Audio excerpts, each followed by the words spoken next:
Très bien. Eh bien, bienvenue à tous dans ce nouveau café dirigeant avec Louis Chiquet comme d'habitude, master coach en holacratie, fondateur de Nova Consul, autrefois l'Institut IGI, importateur de l'holacratie en francophonie et créateur du management constitutionnel. Donc, dans cette série, on s'adresse aux dirigeants, aux leaders d'organisation, aux managers, avec des thématiques sur le management, l'exercice du pouvoir, la gouvernance.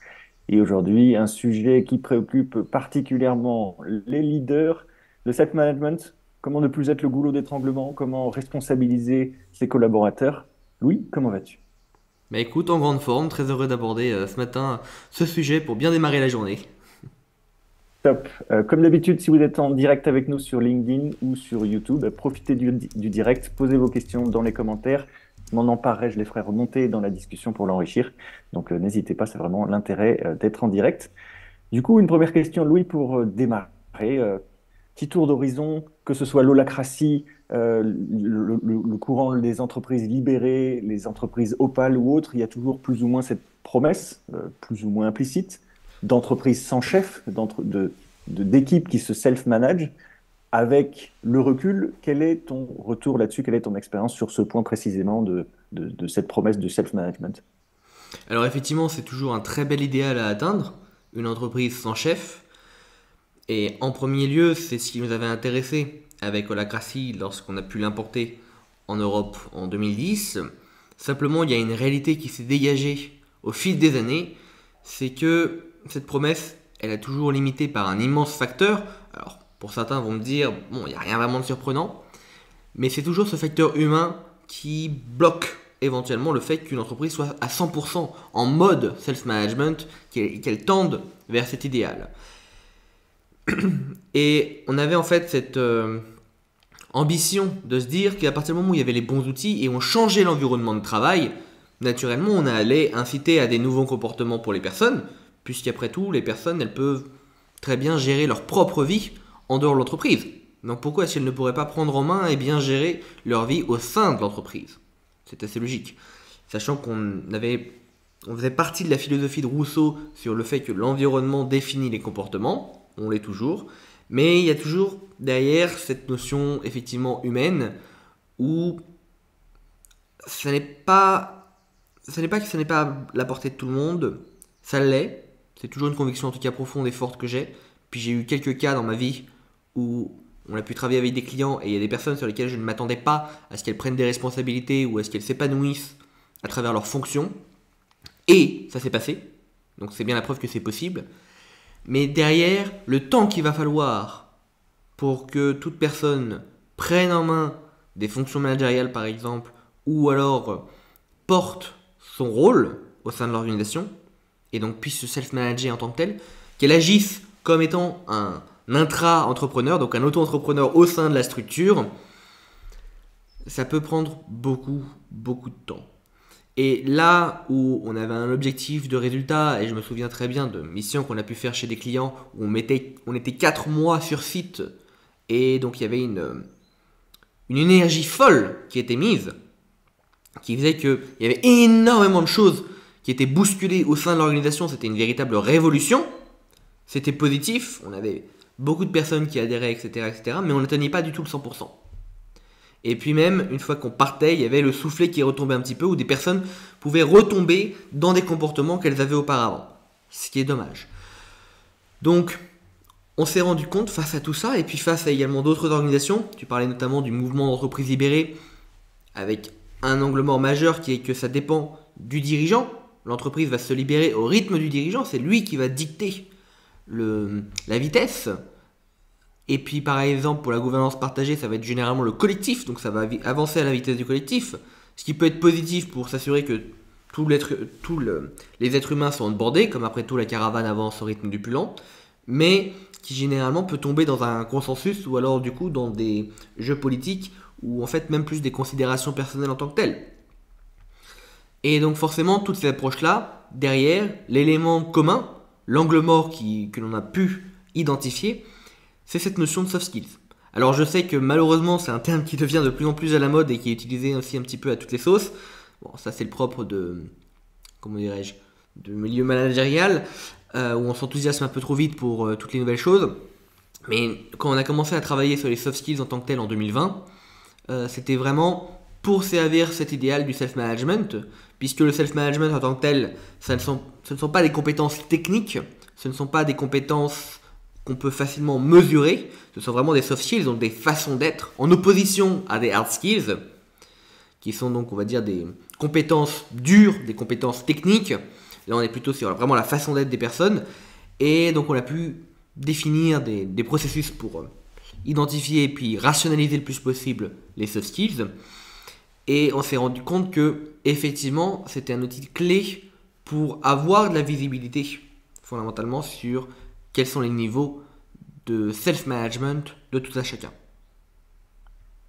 Et du coup, angle mort au self-management, ça repose sur l'humain. Est-ce que ça repose, du coup, est-ce qu'il faut se concentrer sur l'humain et plus le système? Est-ce qu'on a fait fausse route jusque-là? Est-ce que l'on a bien compris? Alors là-dessus, on continue d'appliquer notre philosophie qui a toujours été fromage et dessert. Donc la réponse c'est les deux mon capitaine, où il y a besoin effectivement de travailler toujours sur la structure de l'organisation. Ça demeure essentiel, parce que si on oublie cette partie-là, bon bah on retombe comme si on était dans une organisation hiérarchique qui est organisée du coup autour des personnes, qui est beaucoup plus ouverte à des jeux de manipulation, des jeux politiques, et vous connaissez toutes les dérives et les mots MAUX mieux que moi. Ou alors, comment dirais-je, il y a besoin également, en plus, d'adresser l'humain. Donc c'est vraiment les deux. Les deux polarités continuent d'être tenues dans la durée. Et en fait, c'est là où ce qui est intéressant, c'est que nous, on a pu identifier 6 territoires importants à la transformation de l'organisation. Et quand on regarde un petit peu les différentes méthodologies sur ces 6 territoires, il y a du coup ce qui est visible et ce qui est invisible. Et en fait, il y a 3, on va dire, larges champs qui sont identifiés, à savoir l'individu, le collectif et l'organisation. Là où dans la majeure partie des organisations, on va centrer exclusivement sur l'individu et l'organisation, on va complètement le collectif, pardon, on va complètement oublier l'organisation. Une des choses qui est importante, c'est d'adresser ces 3 territoires différents en même temps. Et donc, il n'y a pas besoin de faire un choix en termes de priorisation. Alors, peut-être qu'il faut aller un peu plus lentement que certaines démarches qui ont pu être prévues, mais il y a besoin d'aborder les 3 territoires, individu, collectif et organisationnel, et donc de faire l'accompagnement en tout cas sur les 3. Partons sur un modèle qu'on connaît bien, Holacracy, qui va se concentrer du coup plus sur le territoire organisationnel. Euh, Si l'approche est centrée sur, enfin, si l'holacratie est plutôt centrée sur l'organisation, comment est-ce qu'on, et qu'elle ne traite pas l'humain, comment est-ce qu'on traite l'humain, comment est-ce qu'on amène l'humain, comment est-ce qu'on rééquilibre ce qui manque pour développer les soft skills qui permettraient du self-management? C'est quoi les chemins pour y arriver? Dessus, ça passe en fait d'abord par un constat, puisque toutes les organisations n'ont pas forcément ce problème en termes de soft skills. Toutes les entreprises n'ont pas forcément besoin qu'on travaille sur les soft skills. Donc, comme toujours, avant de s'intéresser et de se lancer dans un sujet, il faut vérifier s'il y a un besoin. Un besoin qui va permettre de faciliter les opérations, ou en tout cas le business de l'organisation. Ça, d'abord, c'est un prérequis qui semble logique, mais je préfère le repréciser comme malheureusement il peut être trop souvent oublié. Après, à partir de là, en fait, la méthodologie, la façon de le faire, ce que je comprends de ta question, comment est-ce que ça peut servir?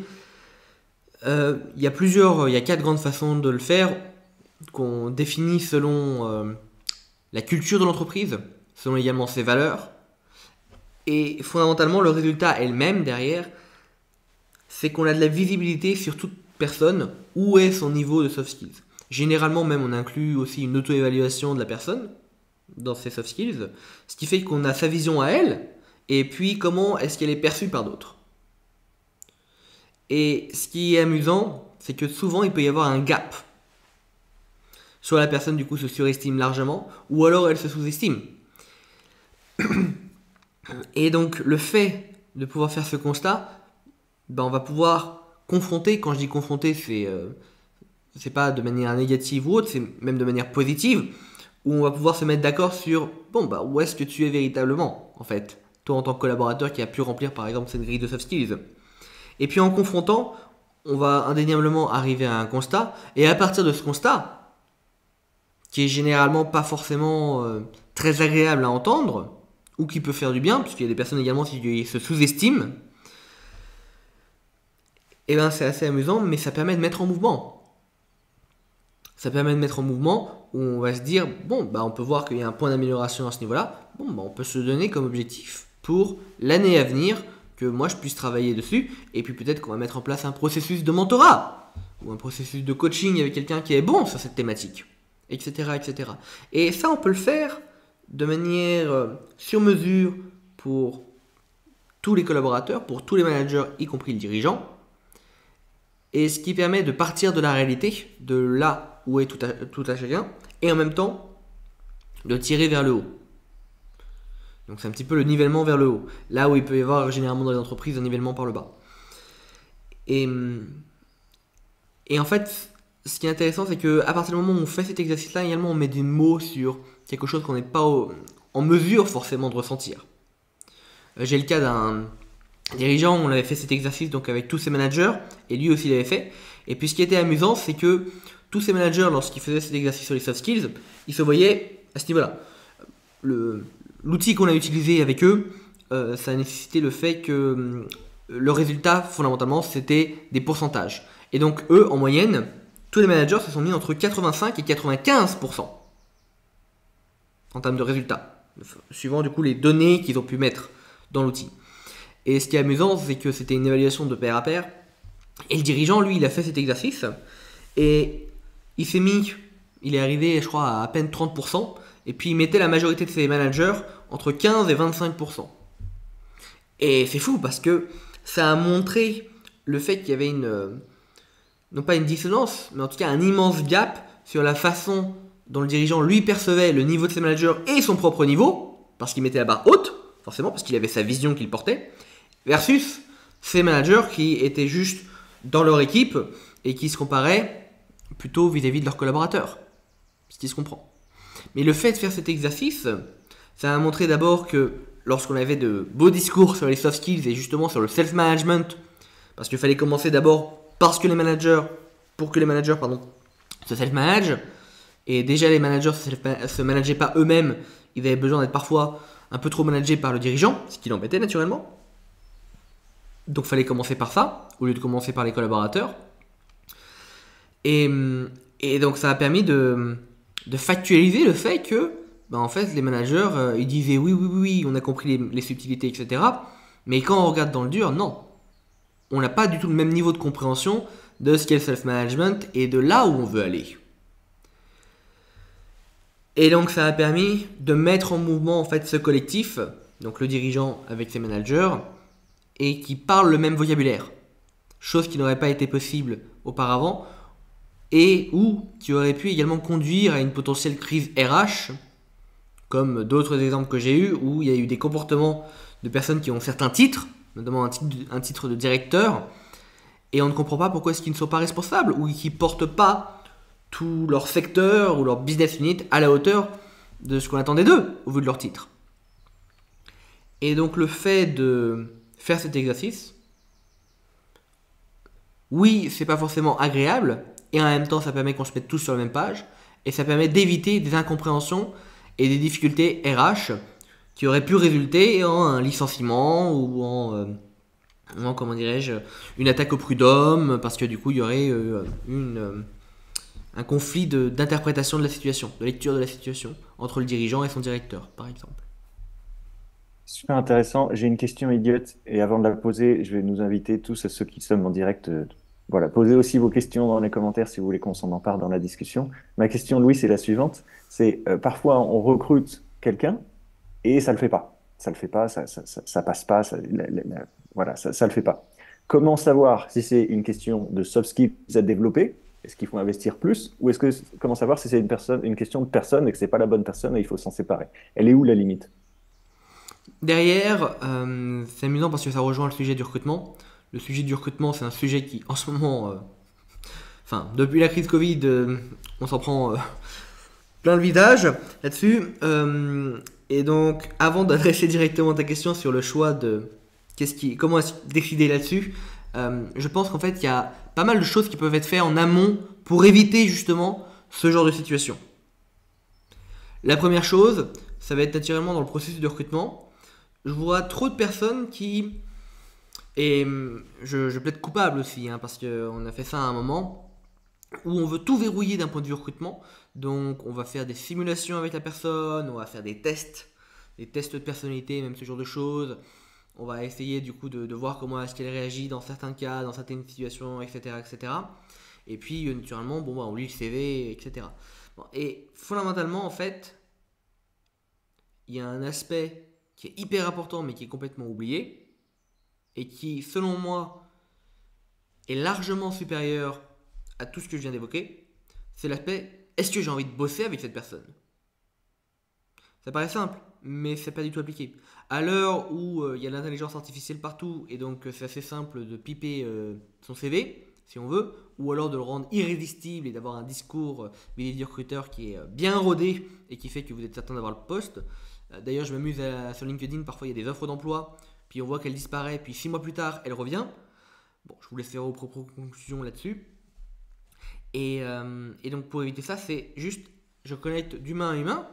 Est-ce que j'ai le fit avec cette personne d'un point de vue tripal? Est-ce que j'ai envie de bosser avec lui ou pas? C'est tout simple. Et puis après, si j'ai envie, bon bah je peux prendre le risque. Et donc je prends ce risque-là. Donc ce qui est amusant, c'est que à partir du moment il y a cette capacité en fait de ce que j'ai pu voir inconsciente à ressentir, juste ressentir. Alors ça paraît un petit peu niais quand je le dis comme ça, hein, mais j'ai des exemples concrets d'entreprises où j'ai le dirigeant, il avait tout un nouveau business à développer.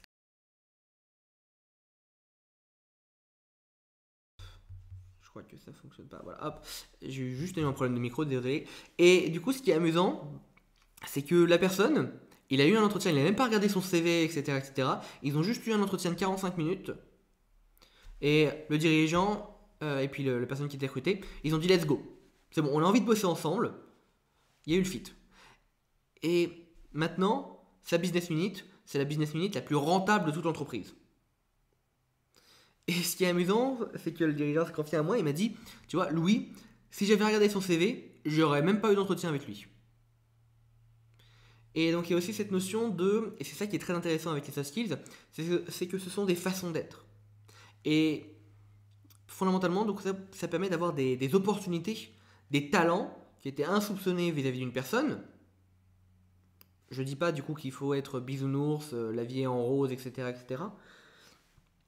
Mais ça serait dommage en tout cas de passer à côté de potentielles opportunités comme ça. Donc il y a vraiment cette notion de fit à avoir. Et puis ça se sent en fait dans la façon dont une personne porte un sujet. Et donc c'est vraiment centré sur les soft skills. À partir du moment, et ça c'est notre croyance, où une personne a des soft skills qui sont développés, on peut prendre le risque de lui confier n'importe quel sujet parce que derrière elle va nécessairement le porter. Et Ça ce qui rejoint un fait peu. que... Oui. Pardon, excuse-moi. Vas-y, continue. Et ce qui fait que derrière, dans le cadre d'un recrutement, avec de plus en plus de clients, on travaille non plus sur le processus de recrutement lui-même, mais plus sur le suivi de la personne durant sa période d'essai. Donc si c'est une période d'essai de 3 mois, 4 mois, 6 mois, où on met en place un processus beaucoup plus explicité, parce que malheureusement et généralement, les personnes, une fois que tu es recruté, c'est bon, on n'en discute même plus, alors qu'en fait, non. La vraie phase de recrutement, à mon sens, elle commence également durant la période d'essai, où il y a besoin vraiment de monitorer les choses. Et donc les soft skills, c'est une des manières, en fait, d'évaluer le niveau de la personne, et même avec une entreprise, ce qu'on a fait, c'est qu'on a fait une grille de lecture, une auto-évaluation pour définir à travers les soft skills et l'adhésion de la personne vis-à-vis de la culture de l'entreprise pour définir si elle reste dans l'entreprise ou sa période d'essai est terminée et puis elle est définitivement recrutée dans l'entreprise. Et donc du coup sur cette question en fait de doute qui est normale pour savoir est-ce que c'est la personne qui fait pas le job ou alors du coup c'est juste qu'il y a un problème dans la façon dont les choses ont été paramétrées ou ont été présentées. Avec un tel processus, on rend la chose la plus factuelle possible et en même temps la plus fair, tant pour la personne qui est concernée et qui est en période d'essai, que pour la RH et aussi le manager qui a besoin du coup de cet employé. Ça rejoint un partage de Odile qui nous a écrit, pour moi, effectivement, l'holacratie n'adresse pas l'humain.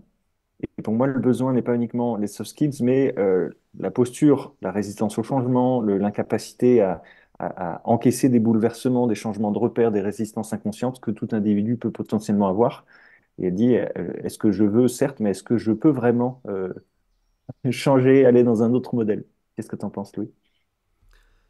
Oui, je réfléchis comme il y a beaucoup d'éléments qui me viennent. En même temps, ça c'est par exemple le fait d'être en capacité de sortir de sa zone de confort et d'adopter de nouvelles habitudes ou même de se challenger soi-même, de se poser les questions en disant tiens, qu'est-ce que je peux faire pour améliorer mon travail, etc. etc. Euh, pour moi, alors, après, je suis pas du tout. Je ne prétends pas être un professionnel sur tous les soft skills et toutes les façons d'être, etc. Mais lorsqu'on travaille avec nos clients, cette notion-là, on la met dans ce travail des soft skills. Cette capacité du coup de sortir de sa zone de confort, d'être en capacité également d'intégrer des contextes qui ne sont pas forcément les miens lorsque je prends des décisions. C'est-à-dire la capacité à avoir une vision par exemple pour l'organisation ou alors même vis-à-vis de mon collègue, je vais prendre une décision qui va l'impacter. Ou même d'être conscient de mes besoins. Bref, tout ça, lorsqu'on travaille avec nos clients, on met ça dans cette notion de soft skills. Et ce qui est intéressant en fait, c'est que donc ça c'est pour la capacité à changer, et en même temps du coup pour ce scepticisme qu'il peut y avoir ou cette résistance, alors peut-être que je suis un petit peu naïf, hein, mais ce parti pris que moi j'ai, c'est de se dire, ils ont des bonnes raisons d'être sceptiques, ils ont des bonnes raisons de résister. Et en fait à partir du moment où on le perçoit comme ça, derrière, on se donne la possibilité de percevoir cette résistance ou ce scepticisme avec, fondamentalement, il y a toujours une peur en fait derrière. Ou alors il y a quelque chose d'autre. Et donc ça nous donne la possibilité d'aller creuser quelle est cette peur, ou en tout cas cet obstacle qui est interne à la personne, et de le faire tourner, de le faire switcher, et pour que ça devienne une force. Et souvent, j'ai par exemple cas, un manager qui me dit, enfin, qui me dit, ouais, je peux pas déléguer parce que c'est pas possible. Alors les personnes vont se dire, ah bah c'est un manager qui ne veut pas lâcher le pouvoir, méchant manager. Et ce qui est intéressant derrière, c'est qu'en fait, quand on creuse fondamentalement, en tout cas pour la grosse majorité des managers, lorsque ce cas-là arrive, c'est pas qu'il veut pas lâcher le pouvoir, c'est juste qu'il a peur que derrière l'équipe n'assume pas forcément bien son autorité et que ça soit lui qui doit jouer le pompier et qui doit aller ramasser tout ce qui s'est mal passé. Et, et ce qui se comprend parfaitement, n'importe quel humain dans cette position-là agirait tel quel. Et alors à ce moment-là, bon bah, charge à nous naturellement de lui dire, bon bah, avec tel outil, etc., si on paramètre ça la chose comme ça, il va se passer ça, ça, ça, ça, ça, ça, ça. Et donc du coup de le rassurer. Et ah oui, effectivement, c'est un mode de management beaucoup plus puissant qui me permet de plus facilement manager mes équipes.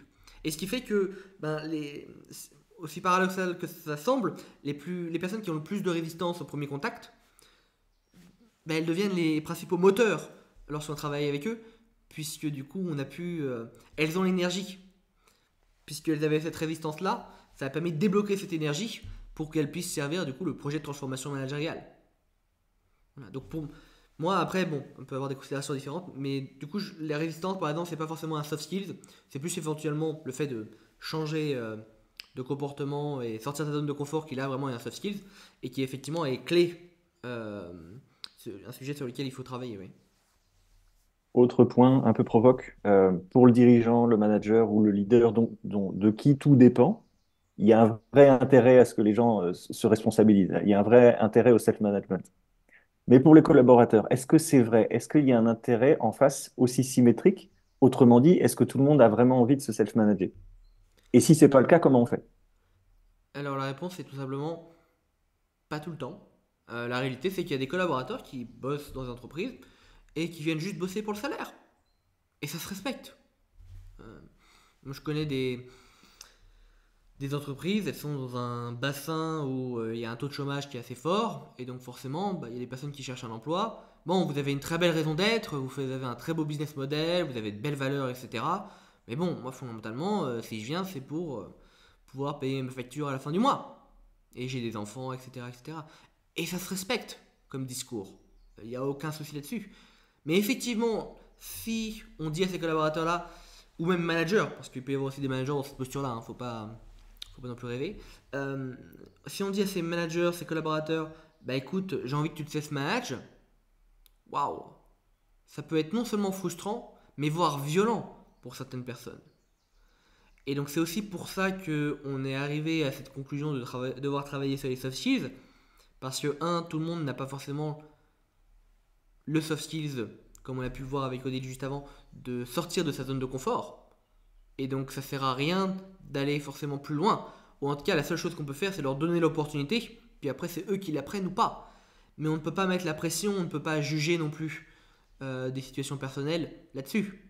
Bon, après, si t'es manager, probablement que dans ton contrat de travail, il y a quelques attendus à ce niveau-là, donc voilà, il va y avoir besoin de discuter un petit peu. Mais pour un collaborateur qui ferait très bien son travail, ça serait inhumain en fait de mettre une pression pour qu'il change sur cet aspect-là. Ça serait faire de l'ingérence sur lui en tant qu'individu. Et donc c'est pour ça qu'on ne veut surtout pas faire cette ingérence. Et donc on a besoin d'avoir de la visibilité sur qui veut pas. Et également factualiser où est tout le monde en termes de niveau de soft skills. Et puis après, à partir de là, bon, bah, on a une vision de la réalité qui est assez claire et nette, ce qui n'est pas souvent le cas. Et puis à partir de là, on peut définir un plan d'action et se mettre en mouvement. Super intéressant. On se rapproche de la fin, donc ceux qui êtes avec nous en direct, n'hésitez pas à poser vos questions, c'est le dernier moment pour le faire. Moi, je vais te poser une dernière question, Louis. On a un espèce de résumé. On a vu les 6 territoires, l'individu, le collectif, l'organisation, donc les 3 territoires divisés en deux. L'intelligence collective traite le collectif, les formations soft skills traitent l'individu, l'accracy traite l'organisation. Chacun est morcelé, aucun ne traite vraiment l'ensemble des 6 territoires. En quoi le management constitutionnel diffère et comment ça impacte la question du self-management et de la gestion notamment des soft skills, puisque c'était le sujet aujourd'hui. Hmm. Effectivement, ce qui est intéressant, c'est que justement, pourquoi est-ce qu'on a créé le management constitutionnel? C'est parce que quand on a observé toutes ces méthodologies, etc., sur lesquelles on a mis beaucoup d'énergie, on s'est formé, on a vraiment voulu toujours creuser et puis aller jusqu'au bout des outils, et on s'est rendu compte qu'effectivement, les 6 territoires que tu partageais, il y avait besoin de les intégrer en un seul. Ou en tout cas de pouvoir les traiter à un même endroit. D'avoir un référentiel qui puisse transcendre les 6 polarités que sont ces 6 territoires en fait. Et donc c'est là où on a abouti au management constitutionnel. Et donc de manière assez simple, c'est une constitution qui adresse les 6 territoires.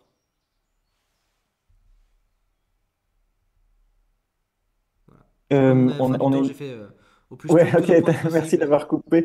Il y a une question de Thuy Anne qui dit, je ne vois pas la polarité entre job alimentaire et self-management, si tu veux expliciter ça avant qu'on se quitte. C'est pas forcément une polarité, mais c'est juste qu'il y a des personnes, enfin voilà, j'ai pu le voir dans le monde industriel ou même des cols blancs, bah, ils m'ont dit, bah écoute Louis, moi je viens juste faire mon boulot, c'est un job alimentaire, et je suis pas intéressé pour me prendre la tête ou mettre plus de bande passante dans l'entreprise. Voilà, j'ai mes problèmes à titre individuel et à titre perso. J'aime bien la boîte. Rien ne m'empêcherait techniquement, effectivement, de prendre des fonctions managériales, de me self-manager, mais je suis juste pas intéressé parce que j'ai suffisamment dans ma vie, en fait. Donc c'est pas du tout un jugement. Il y a des personnes, à contrario, une personne, elle s'appelait Laurence dans une boîte. Elle, pour elle, c'était plutôt un job alimentaire en tant que tel, et en même temps, elle s'est self-managée dans son rôle. Elle s'est épanouie un petit peu au travail. Tant mieux, donc ça peut arriver. Mais il y a certaines personnes, à contrario, elles décident de pas le faire. Voilà, ceux qui se respectent aussi. Hop, excellent. Merci Louis, merci pour ces échanges, merci pour ces éclairages, merci à tous pour votre présence et vos questions. On se retrouve dans quelques semaines, dans 2 semaines, pour un prochain café dirigeant. On se retrouve toutes les 2 semaines. Le prochain aura lieu. Alors, la date, je ne l'ai pas sous les yeux tout de suite, mais peu importe, c'est le matin de 8h30 à 9h, tous les 2 jeudis. Louis, je te propose de conclure avec une dernière phrase. Oui, sujet très intéressant. Et puis, heureux de pouvoir continuer les échanges. Je ne sais pas quel sera le thème du prochain rendez-vous, mais comme les soft skills, il y a beaucoup de choses à dire.